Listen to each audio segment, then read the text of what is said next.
처음과 같이라는 제목으로 하나님 말씀 증거하도록 하겠습니다. 사람은 실수가 많습니다. 그래서 왜 실수가 많으냐? 그것은 아담의 우리가 후손이기 때문입니다. 아담의 후손이라는 것은 뭐냐? 아담이 선과 악을 알게 하는 나무의 실과를 따먹고 죄를 범하게 되죠. 하나님의 뜻을 행하지 못하게 되죠. 그래서 죄의 싹을 늘 가지고 있는 것입니다. 죄의 뿌리가 늘 있는 것입니다. 그래서 사람은 태어날 때부터 죄의 이 근본을 가지고 태어납니다. 아무리 깨끗하고 그렇게 살려고 해도 사람은 죄를 짓게 되어 있습니다. 사람이 실수가 많습니다. 그런데 시간이 지나고 젊었을 때는 실수가 더 많죠. 그런데 저도 이제 그런 경험이 있는데, 교회 전도사로 사역을 할 때, 전도사님으로 사역할 때, 이렇게 중고등부를 맡아서 사역할 때 중고등부 선생님들에게 이제 좀 유두리가 있어야 되는데 그렇게 하지 못하고, 제가 의정부에 있을 때 한 아이가 예배 시간에 막 이렇게 떠들고 이렇게 있는 겁니다. 그래서 아주 그 아이를 혼낸 적이 있습니다. 예배 시간에 왜 이놈의 자식이 왜 떠드냐고. 근데 이 녀석이 여자아이였는데 이 녀석이 밖에 나갔다 오더니 담배 냄새가 확 나는 거예요. 그래가지고 그 예배 시간에 뭐 그걸 또 말할 수는 없고, 그래서 아무튼 예배 시간에 돌아다니지 말라고, 하나님께 드린다고 이렇게 혼을 냈던 적이 있습니다. 그런데 알고 보니까 이 선생님이 저에게 와가지고, 부장 선생님이었는데 여자 집사님이 와가지고 너무 아이를 혼내지 말아달라고 막 그러는 거예요. 그래서 제가, 아니 선생님 무슨 말씀이세요? 예배 시간에 이렇게 아이가 막 떠들고 그러면 우리가 하나님의 말씀으로 잘 양육해야 된다고. 근데 이분이 속 얘기를 안 하고 너무 혼내지 말라는 거예요. 나중에 알고 보니까 이 아이가 결손 가정이에요. 아버지가 암에 걸리셔가지고 그 가정이 굉장히 단란했던 가정인데, 아버지가 아프니까 이 아이가 아버지가 그러다가 돌아가시고, 이 아이가 그 아빠가 없으니까 이 상처가 너무 커가지고 약간 어긋나는 거예요. 뭐 담배도 피고 술도 먹고 나쁜 아이들하고 어울리고 이렇게 하는 거예요. 그러니까 이 선생님은 그 아이 엄마랑 또 친했고, 그래서 그 아이가 불쌍한 거예요.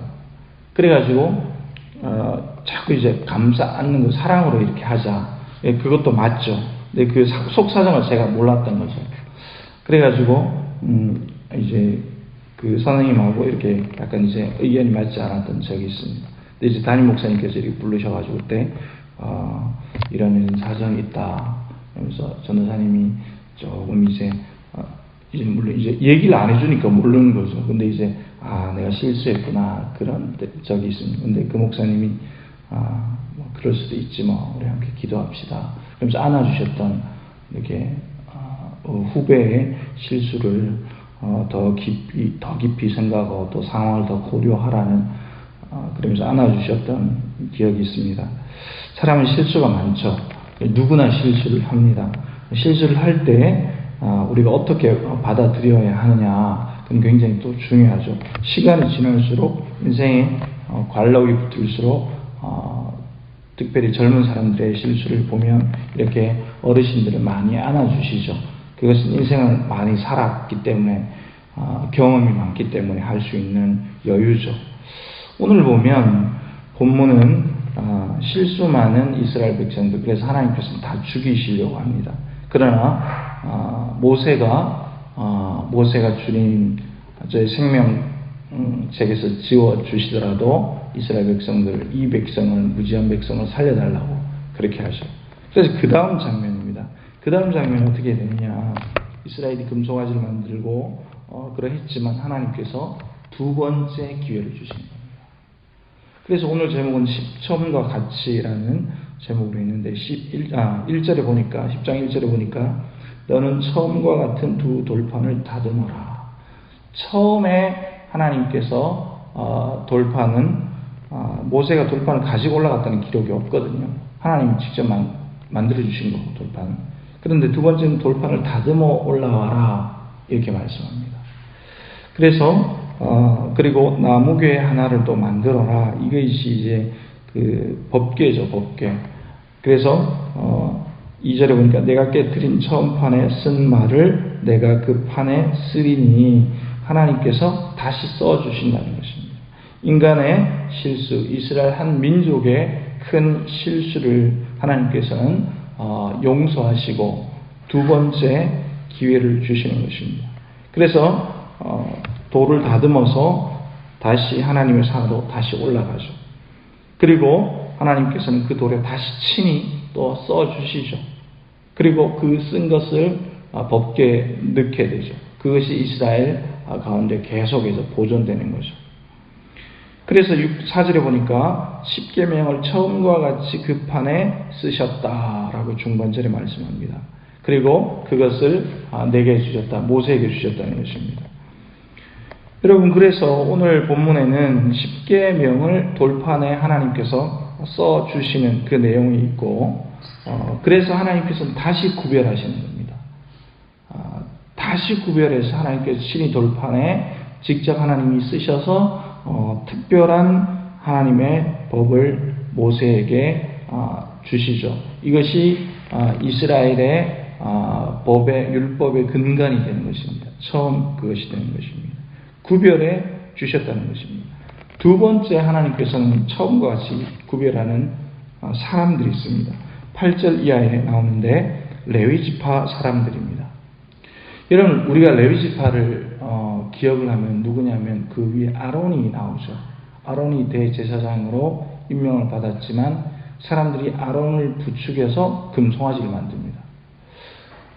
이건 뭐냐면, 그러니까 반란을 일으킨 사람은 하나님은 그 지파 사람들을 다시 세우는 겁니다.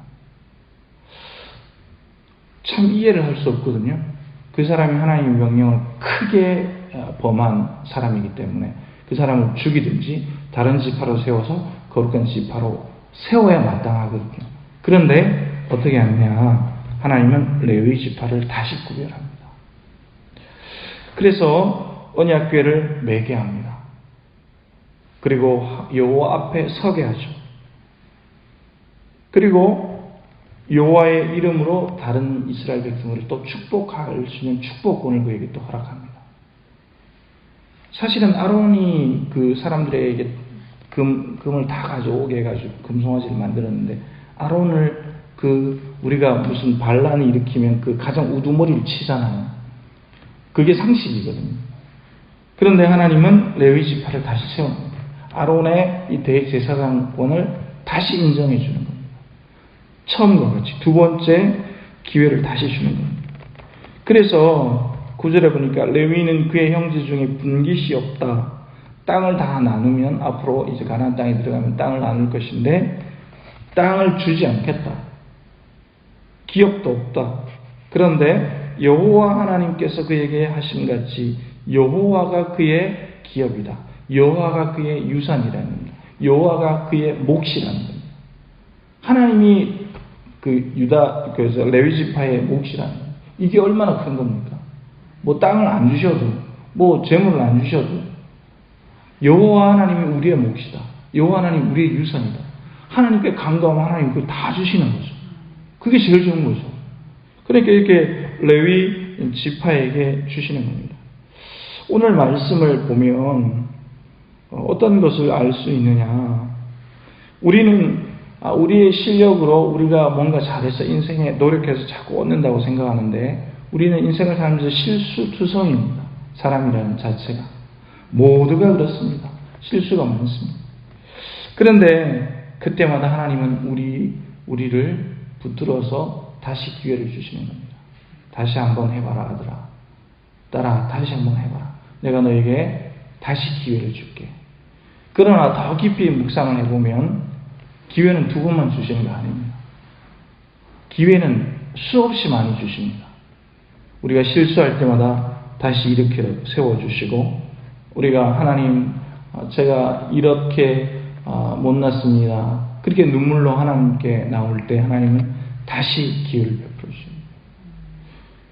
그래서 이스라엘이 수없이 실수를 했지만 지금 이렇게 하나님의 십계명을 받지만 그 이후에 가나안 땅에 정착하는 과정과 또 사사 시대를 지내는 과정, 여러 또 왕국 시대를 다윗을 통해서 사울과 다윗과 솔로몬, 또 나라가 쪼개지고 두 개의 나라로 북이스라엘과 남유다로 존재하던, 그 다음에 예수님 시대 포로기가 끝나고 예수님 시대에 또 들어오면서 그렇게 계속 흘러오는 사이에 얼마나 많은 하나님을 배신하고 실수를 합니까? 그러나 그때마다 하나님께서는 선지자를 보내시고 말씀을 주시고 다시 세우십니다.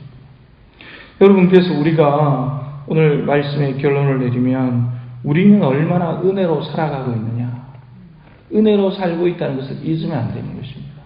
간혹 우리는 잊어버리죠. 내 실력이다, 내 믿음이 좋다, 내가 하나님께 시간을 많이 투자했지.